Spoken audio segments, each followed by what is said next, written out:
Bismillahirrahmanirrahim. Assalamu alaikum. Welcome to remote learning. I hope you are all doing well and preparing for your upcoming exams. This is grade 5 social studies and we have started our first revision week. Today is the last lesson of this week and we will cover our two chapters, chapter number 11 and 12. Both of these chapters are about the industry, so we will discuss them together. Before I start the revision with you, you people keep your copies and your worksheets because after once the revision is done, you can compare whatever is taught and whatever is left for revision. So let's revise together. Our first chapter is industry in Pakistan. So first of all, open this page number 47. This is your textbooks page and name of chapter is, I have already told you about the industry in Pakistan, and this is chapter number 11. So students, there is no explanation of the topic as it all shows that it is all about the industry. Industry is about making and creating the new things. How are these made? They are made by using the raw material, and then ultimately once the products are made, they are sent into the open market for buying and purchasing and then selling. Now if we talk about the products which are sold in the open market, they are usually the agriculture products such as raw cotton, rice, fish, then skins or hides of animals.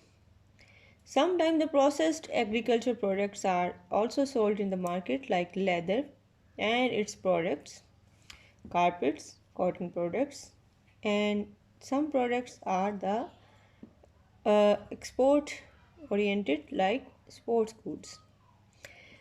While some things are those which are made typically in the industries, and these are called as the industrial products. For example, surgical instruments, steel items, synthetic fiber, chemicals, and plastic materials. These are all those materials which are made in the industries and then they are sold in the open market. You can see all the pictures, whatever I have told you, they are shown here on this page number 47. So this is how the industry and its products are sold into the market once they are finished for selling. Now, since we are talking about the material which are made industrially, more items may include cement, then chemicals.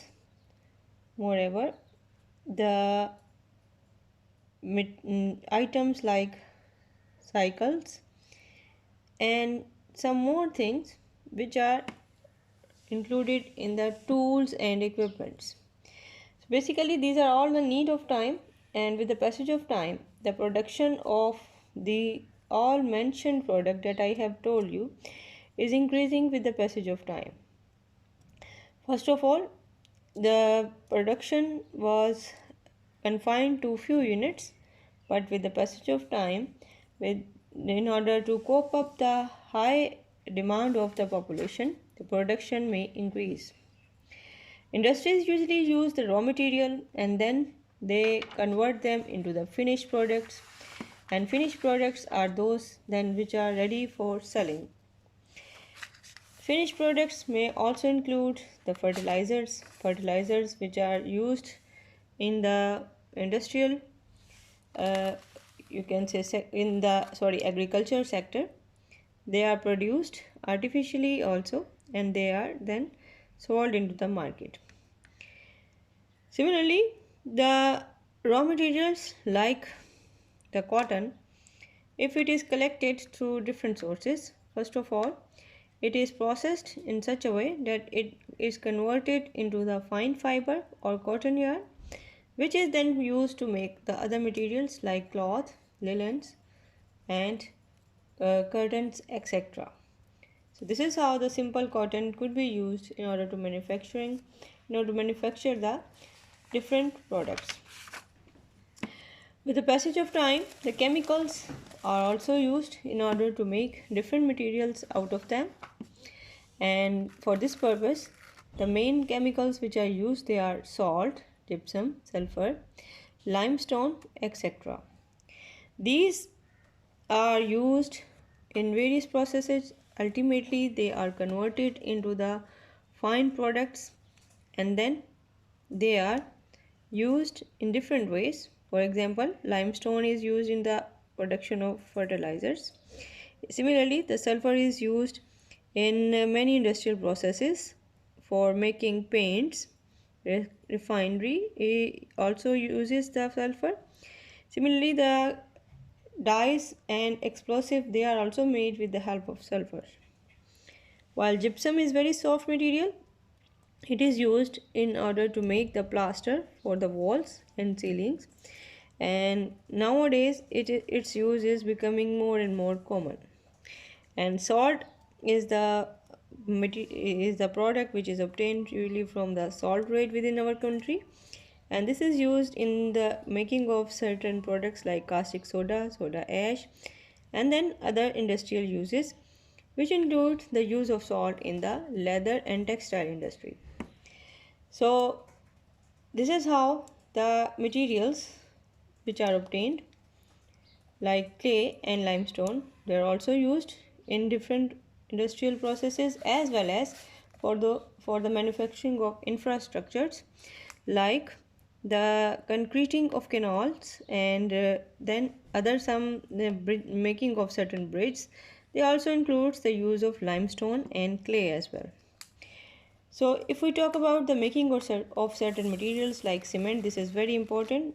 And basically the limestone is the raw material which is used. Then it is passed through certain kind of machinery, including the steel rollers and steel tube.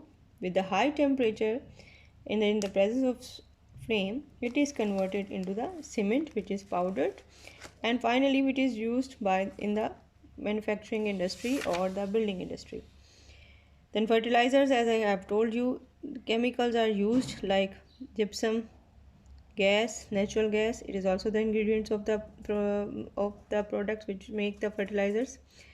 They are also used to make the final refined industrial products like insecticides, pesticides, and some other chemicals. Moreover, the use of metal and steel is also increasing day by day, as we are using different metals for the manufacturing of the plants, especially the steel mill and heavy mechanical complex. They are using the metals like steels, iron, and other refined metal in order to make the infrastructures and heavy machinery like the bridges and certain other parts which are used in the manufacturing of the other materials like heavy ships, heavy you can say the setups of the factories or mills, etc. So this was about the use of metal in the form of steel, whether the industries itself they use the steel for making of their infrastructure, and steel is also the part of the making of other materials which are used industrially, like the pots, utensils, or some tools, etc. Like the other things, some important things which are of daily use like carpets, they are also used. They are also made industrially as well as at the smaller level, which is called as the small industries or cottage industry. So small industry is one which actually make the material products at the smaller level or the domestic level, and this is also called as the cottage industry, as it is owned by a single family or sometimes the members of a family. Sports equipments, they form the very important part of our industry. They are really made in some important cities like Sialkot. They are manufactured here, and Pakistan is the exporter of these materials like the cricket bats, wicket sticks, balls, hockey sticks, and other sports equipments. And this is how we can earn the dollars in millions, and so bringing foreign exchange to home. So if we talk about the small industries or cottage industries, they are the domestically, you can say they are working at the domestic level, and they are making such materials which are sometimes highly demanded. For example, the small carpets, handmade carpets, and usually the crafts which are including the jewelry, or sometimes the smaller you can say decoration pieces, which are basically made at the smaller level, but they are so attractive that their demand is usually very high within the country and outside of the country as well. So this is how the industry, whether it is the industry which is a heavy industry, or it is a small industry or cottage industry, it is serving our country in order to make its economy stronger. So now this is the revision of this whole chapter. So let's start with the question revision of the question and answers of this chapter. So few questions are here. Let me revise them for you. Why it is important for a country to develop as much industry as possible? So it is very important to develop a country so that it may become the profitable and bring the valuable amount of foreign exchange to the country. Our second question is why it is good idea to use as much as home-based raw material as possible. This is very important to use the home-based raw material, so the product becomes more economical. Our third question is describe the process by which the raw cotton is converted into the yarn. So this is one which is described on the page number 49. You can see the picture.